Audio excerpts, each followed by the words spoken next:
महाभारत के युद्ध के बाद 18 दिन के युद्ध ने द्रौपदी की उम्र को 80 वर्ष जैसा कर दिया था, शारीरिक रूप से भी और मानसिक रूप से भी। शहर में चारों तरफ विधवाओं का बाहुल्य था। पुरुष इक्का दुक्का ही दिखा पड़ता था। अनाथ बच्चे घूमते दिखाई पड़ते थे और उन सबकी वह महारानी द्रौपदी हस्तिनापुर के महल में निश्चेष्ट बैठी हुई शून्य को ताक रही थी। तभी श्री कृष्ण कक्ष में दाखिल होते हैं। द्रौपदी कृष्ण को देखते ही दौड़कर उनसे लिपट जाती है। कृष्ण उसके सर को सहलाते रहते हैं और रोने देते हैं। थोड़ी देर में उसे खुद से अलग करके समीप के पलंग पर बिठा देते हैं। द्रौपदी बोली, यह क्या हो गया सखा, ऐसा तो मैंने नहीं सोचा था।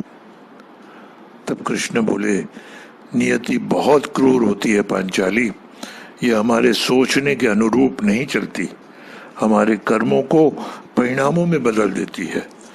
तुम प्रतिशोध लेना चाहती थी और तुम सफल हुई द्रौपदी। तुम्हारा प्रतिशोध पूरा हुआ। सिर्फ दुर्योधन और दुशासन ही नहीं, सारे कौरव समाप्त हो गए। तुम्हें तो प्रसन्न होना चाहिए। सखा, तुम मेरे घावों को सहलाने आए हो या उन पर नमक छिड़कने के लिए? नहीं द्रौपदी, मैं तो तुम्हें वास्तविकता से अवगत कराने के लिए आया हूं। हमारे कर्मों के परिणाम को हम दूर दूर तक नहीं देख पाते हैं और जब वे समक्ष होते हैं तो हमारे हाथ में कुछ नहीं रहता। तो द्रौपदी बोली, तो क्या इस युद्ध के लिए पूर्ण रूप से मैं ही उत्तरदायी हूं कृष्ण? नहीं द्रौपदी, तुम स्वयं को इतना महत्वपूर्ण मत समझो, लेकिन तुम अपने कर्मों में थोड़ी सी भी दूरदर्शिता रखती तो स्वयं इतना कष्ट कभी नहीं पाती। तो मैं क्या कर सकती थी कृष्ण?